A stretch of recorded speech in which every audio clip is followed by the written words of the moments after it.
देखिए हमारा टॉपिक है आज का व्हीट स्टोन ब्रिज, हिंदी में कहें तो गेहूं पत्थर का पुलिया। ठीक, तो ये आपके सामने व्हीट स्टोन ब्रिज का डायग्राम है। ठीक है, अब यहाँ स्टडी करेंगे कि इसमें क्या क्या होता है। लेकिन इसमें हम जो स्टडी कर रहे हैं बैलेंस कंडीशन के बारे में कर रहे हैं। दो कंडीशन होता है, बैलेंस और अनबैलेंस। तो आज हम सीखेंगे बैलेंस व्हीट स्टोन ब्रिज कैसे निकालें, उसका बैलेंस कंडीशन कैसे पता करना है, क्या रिक्वायरमेंट्स है उसके बैलेंस होने के लिए, उसकी बात करेंगे। ठीक है, व्हीट स्टोन ब्रिज क्या होता है, ये देखिए 4 रेजिस्टेंसेस का कॉम्बिनेशन है, बीच में गैल्वेनोमीटर लगाया गया है। ठीक है, इसको कनेक्ट कर दिया गया है पोटेंशियल डिफरेंस से, और यहाँ पे हम स्टडी करेंगे कि क्या कंडीशन होगा बैलेंस में। ठीक है, हमारे पास जब पोटेंशियल डिफरेंस हमने लगाया तो एक करंट निकला आई। अब आई यहाँ से जाएगा, देखिए आई जब आप जाएगा तो यहां पे आते ही 2 रास्ते मिल रहे हैं करंट के लिए। ठीक, करंट के 2 रास्ते हैं, क्लियर। यहां से जाएगा तो एक रास्ते मान लीजिए यहां टूटा, कुछ करंट मीटर कर दिया, करंट के एक्स में टूट के I1, आई आपका टूट रहा है I1 में, तो जो बच गया होगा वो उससे कितना हो गया I माइनस I1। ठीक, ये दूसरे आर में जा रहा है। अब यहाँ P और Q जो होते हैं हम कहते हैं रेशियो आर। ठीक है, P and Q are ratio are. ठीक, R आपका क्या है, वेरिएबल रेजिस्टेंस है,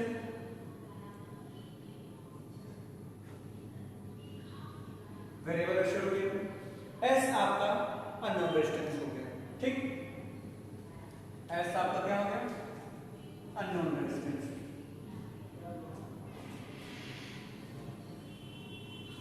क्लियर।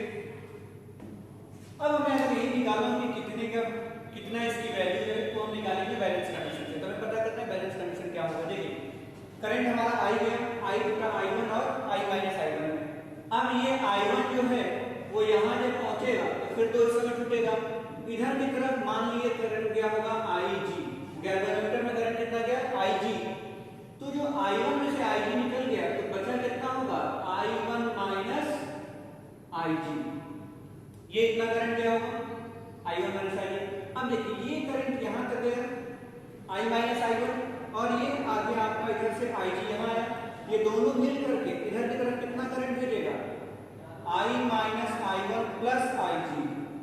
इतना करंट गया प्लस इसमें हो गया, ये करंट यहाँ से यहाँ पे आया और ये दोनों जुड़ जाएंगे तो यहाँ पे देखिए जुड़ करके फिर करंट बनाना है। ये करंट और ये करंट यहाँ जुड़ेगा तो देखिए कितना है minus I1 plus I1 cancel, plus IG minus IG cancel, तो बचा क्या है सिर्फ और सिर्फ I, तो आपको I मिल गया, यानी हमने करंट का डिस्ट्रीब्यूशन कर दिया। अब आपको किरचॉफ वोल्टेज लॉ मैंने आपको पढ़ाया हुआ है, तो किरचॉफ लॉ आपको पता है, तो उसके हिसाब से हम क्या करेंगे, 2 लूप बन रहा है यहाँ पे हमारा, इन दोनों लूप में क्या लगा देंगे किरचॉफ वोल्टेज लॉ। अच्छा 3 लूप बन रहा है 1 2 3, लेकिन हम 2 से ही काम चला लेंगे। हम यहाँ पे नाम देते हैं इसका A B C D। ठीक है, इसमें हम लूप चलाते हैं, लूप की डायरेक्शन कैसे लेंगे आपकी मर्जी। चलिए एक लूप हमने मान लिया कि हमारा लूप हो जा रहा है ये वाला, इधर से एक लूप चला दिए और दूसरा लूप इधर से चला दिए। क्लियर, 2 लूप चला रहे हैं, लूप फर्स्ट और लूप सेकंड। क्लियर, हमने अप्लाई किया इसमें KVL, तो देखिए अप्लाइंग KVL इन लूप 1, और ये लूप 1 आपका है कहां से कहां तक A B D A। ठीक है, कहां से है A B D A, ये लूप कंप्लीट हो गया। इसमें हम लगा रहे हैं KVL। अब किरचॉफ वोल्टेज लॉ देखिए, लूप का डायरेक्शन हमारा क्या है एंटी क्लॉकवाइज, सॉरी क्लॉकवाइज है। ठीक, तो क्लॉकवाइज हमने लूप लिया है। यहाँ देखिए करंट कितना गया I1, रेजिस्टेंस की वैल्यू कितनी है P, करंट I1 रेजिस्टेंस हो गया आपका P, तो यहाँ पे लगाइए I1 P हो गया पोटेंशियल ड्रॉप। इसमें आएंगे लूप चला रहे हैं तो कितना करंट IG और रेजिस्टेंस की वैल्यू G, तो plus I G into G। देखिए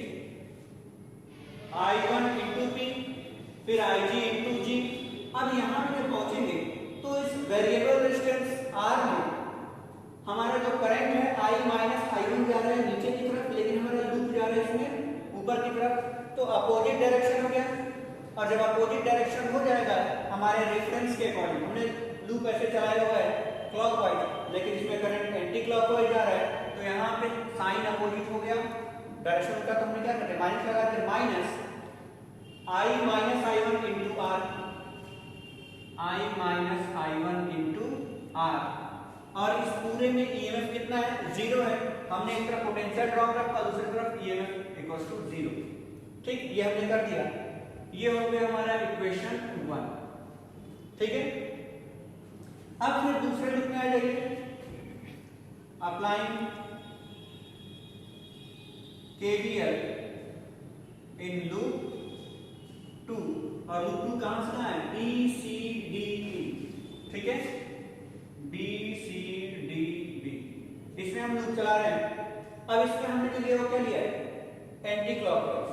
ठीक, एंटी क्लॉकवाइज लिए हैं, तो यहाँ पहले इधर से शुरू करें तो इस वाले करंट ब्रांच में, यानी कि गैल्वेनोमीटर में IG हमारा नीचे जा रहा है, और ये जो रेफरेंस माना ये भी इस इधर में नीचे जा रहा है, तो प्लस हो जाएगा। तो प्लस होने की वजह से क्या हो जाएगा, I G इंटू G हो गया, IG इंटू G। अब ये घूम कर करंट ऐसे जा रहा है, मतलब हम अभी भी सही डायरेक्शन में जा रहे हैं। इसमें जो करंट जा रहा है वो हमारे रेफरेंस के अकॉर्डिंग जा रहा है, तो प्लस साइन, तो plus I minus I1 plus IG into S। ठीक, करंट इंटू रेजिस्टेंस। अब यहां से भी घूमते हुए ऐसे जा रहे हैं, लेकिन अब Q में करंट हमारा जो क्या है, I1 माइनस IG नीचे की तरफ आ रहा है, लेकिन हमारा रेफरेंस जो हमने लिया है लूप का डायरेक्शन, वो लूप का डायरेक्शन कहां जा रहा है, ऊपर, तो माइनस साइन, तो minus I1 minus IG into Q, और ये इसमें कितना है, 0 है। ये हो गया आपका इक्वेशन नंबर 2। दो लूप और दो हमने क्या बना दिया, इक्वेशन बना दिया। क्लियर? अब यहां पे हमें क्या करना है कि बैलेंस कंडीशन की बात करनी है। ठीक है, वेरिएबल रजिस्टर R जो है उसको हम ऐसा एडजस्ट करेंगे कि इस वाले ब्रांच में गैल्वेनोमीटर में करंट की वैल्यू कितनी हो जाए, 0 हो जाए। तो हम ये कह रहे हैं the value of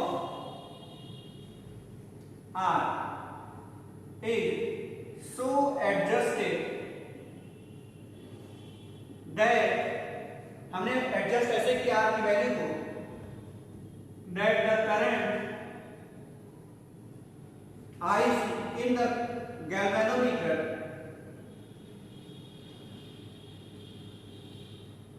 is 0, that is IG की वैल्यू कितनी हो गई, 0 हो गई।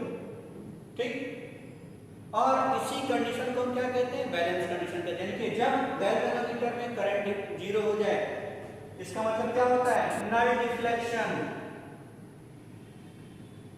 ठीक, जब गैल्वेनोमीटर में कोई करंट नहीं जाएगा तो उसमें कोई डिफ्लेक्शन नहीं होगा। इस कंडीशन को हम क्या करें, नल डिफ्लेक्शन। और जब नल डिफ्लेक्शन हो रहा है मतलब हम क्या कर रहे हैं, ऊपर वाले दोनों इक्वेशन में IG की वैल्यू हमने क्या कर दिया, 0 कर दिया। तो हम कह रहे हैं put the value of IG equals to 0 in equation 1 and 2। इन दोनों में हम क्या कर रहे हैं, IG की वैल्यू को 0 कर दे रहे हैं। तो जब हम IG की वैल्यू को 0 करेंगे तो हमारे पास ये इक्वेशन क्या हो जाएगा, देखिए I1P प्लस ये 0 हो गया तो यहां से हट गया। अब यहां देखिए minus I minus I1 R equals to 0, ये इक्वेशन 3 हो गया।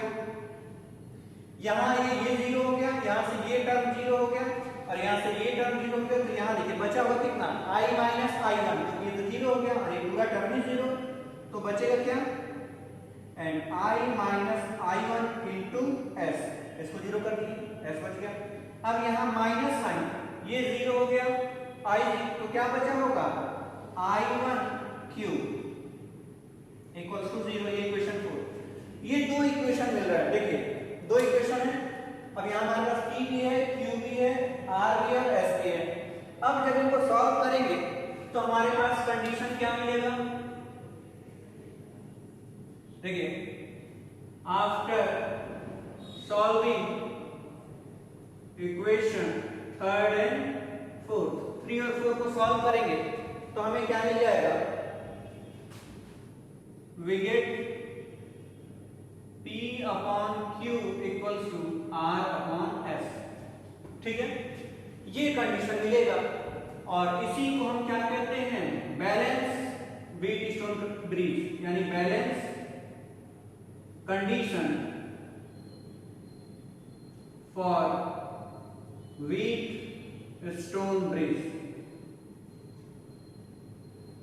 ठीक है, ये व्हीटस्टोन ब्रिज का क्या है, बैलेंस कंडीशन है।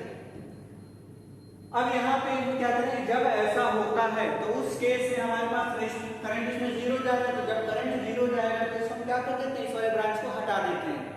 ठीक, जैसे अगर यहाँ पे कोई रेजिस्टेंस लगा दिया जाए गैल्वेनोमीटर की जगह पे और उसमें अगर कह रहे हैं बैलेंस कंडीशन है, अगर ये कंडीशन सेटिस्फाई कर रहा है वो सर्किट, तो हम ये वाला रेजिस्टेंस क्या कर देते हैं, निकाल देते हैं, हटा देते हैं, तो बच जाता है सिंपल सर्किट हमारे पास। तो balance condition of Wheatstone bridge में हम ये कहते हैं कि जो रेशियो आर्म है P बाई Q क्या है आपका, P बाई Q क्या है आपका, रेशियो आर्म है।